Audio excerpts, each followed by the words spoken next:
Peter Singer's main moral thesis is that if you can do something, then you should do something. So we are, all of us, on the hook to donate and provide financial aid if we can. This moral thesis follows from a utilitarian consequentialist principle that there is, quote, no morally relevant distinction between killing and letting die, at least not when the death could be easily prevented by your action, end quote. And that's from page 474. So remember, utilitarianism has to do with total pleasure and pain outcomes, not intent. So in cases where a child dies, illustrated with these thought experiments considered in the article, and which we'll go over in a moment, whether or not your intent is to cause harm is irrelevant. Whether your intent is to cause harm or your intent is merely to keep your money or your car, the outcome is the same. And in this moral framework, that's what is morally evaluated, the outcome. So let's look at the thought experiment of Bob's fancy car from page 474 of the article. Quote, Bob is close to retirement. He has invested most of his savings in a very rare and valuable old car, a Bugatti, which he has not been able to insure. The Bugatti is his pride and joy. One day, when Bob is out for a drive, he parks the Bugatti near the end of a disused railway siding and goes for a walk up the track. As he does so, he sees a runaway train with no one on board and is running down the railway track. Looking further down the track, he sees a small figure of a child playing in a tunnel and very likely to be killed by the runaway train. He can't stop the train, and the child is too far away to warn of the danger. But he can throw a switch that will divert the train down the siding where the Bugatti is parked. Then nobody will be killed. But since the barrier at the end of the siding is in disrepair, the train will destroy his Bugatti. Thinking of his joy in owning the car and the financial security it represents, Bob decides not to throw the switch. End quote. So this version of the trolley problem is meant to illustrate our individual obligations to do something about global poverty via philanthropy and government aid. By equating the child on the train tracks with global poverty, we can understand Singer's point that doing nothing is morally unacceptable. If we think Bob should flip the switch and save the child, demolishing his own car, then we should also think that we should flip the switch on our own income to save the world's poor.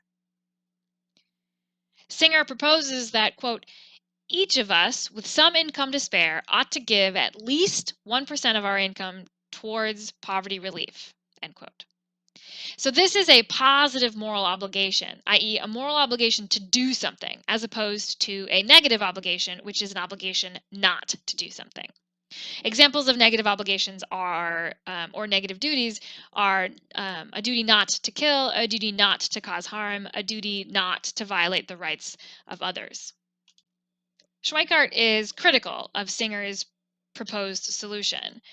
He does not think Singer presents a solution that will actually work. So let's take a look at Schweikart's criticism of Singer by examining the counter thought experiment of Libby's boots, which goes as follows. Quote, Libby has been so impressed with the discussion of Singer in her ethics class that she has decided to sell her one valuable prized possession, a pair of boots made by a famous artisan. She's selling to a collector who will pay $5,000 for them. Having also read Unger, Libby believes that by the very most conservative estimates, the $5,000 given to UNICEF will give 20 infants who would otherwise die the overwhelming probability of living to adulthood in good health and having productive lives.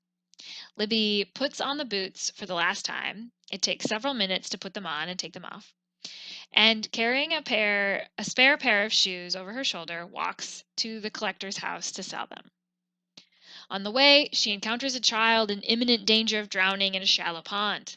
If Libby wades in to rescue her, the boots will be spoiled and valueless. End quote. And this thought experiment is stated on page 475 of the article. When we compare Libby's situation to Bob's, we see why this thought experiment is a sort of counter-argument to Singer's proposal and analysis. While Bob must choose between saving his expensive car or the child, Libby has to choose between saving 20 infants via her fancy shoes and one drowning child. It's meant to show that the child on the train track doesn't show that killing and letting die are morally equivalent. If they were, then we would say that Libby should not help the drowning child, but should preserve her boots so that she can donate the $5,000 and save 20 children. The presumption being made here is that most readers would think Libby ought to ruin the valuable boots and save the one drowning child. What is revealed in this analysis of Singer's argument? Well, for Schweickart, what becomes clear is that sometimes the cause of a moral situation is important when determining the right thing to do in that moral situation. In Schweickart analysis, causality is irrelevant in the morality of the drowning child, but is relevant in the persistence of global poverty. He says, quote, our ethical uneasiness about the persistence of global poverty is about precisely that, the persistence of poverty. It is not focused on specific individuals, as our duties to rescue are, end quote. And he explains by going on to say, quote, we don't ask ourselves why the child is thrashing about in the water or wandering through a railway tunnel when we assess our ethical duty in those instances. But in deciding what we should do regarding global poverty, it becomes crucially important to know why there is persistent poverty in the face of material abundance. We need to understand causality in order to assess the effects of our actions, not on the specific, though nameless, individuals who could be aided by our charity, but on the problem motivating our concern, namely global poverty itself, end quote.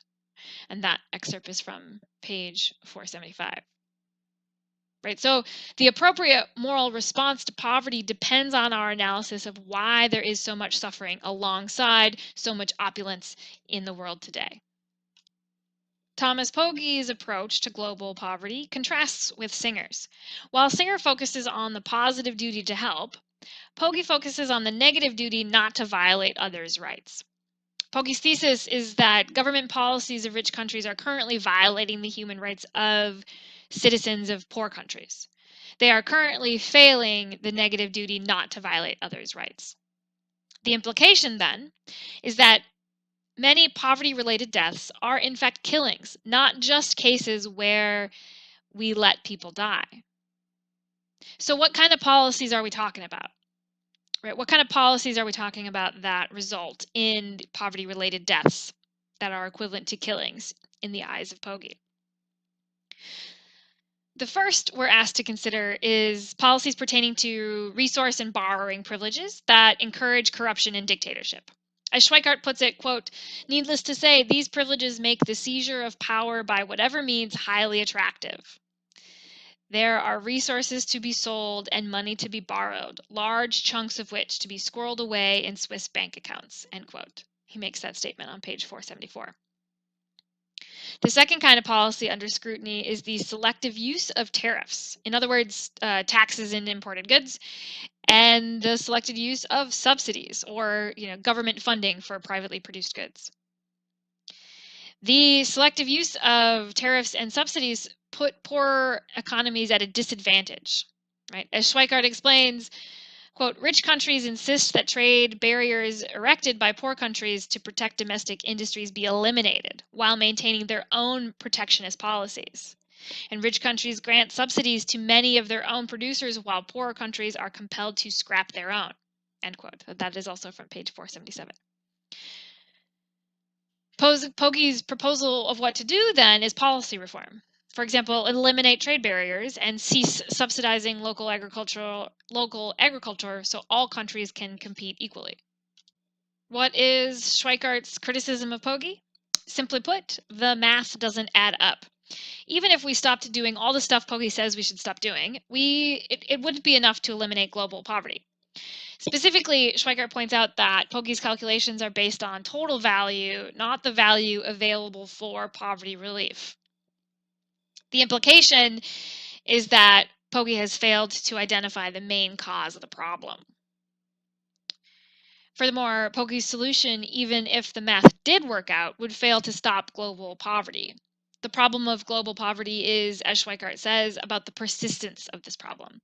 So we cannot think only of right now, how do we get more money to the poorest people of the world? This will not prevent folks in the future from being part of the poorest communities in the world, nor will it prevent future folks from having to, quote unquote, solve global poverty again. Instead, we need to think about how to prevent the economic operations that lead to global poverty from leading there. So, Schweickart argues, we are back at this issue of causality. We need to identify what causes and perpetuates global poverty in order to find the solution.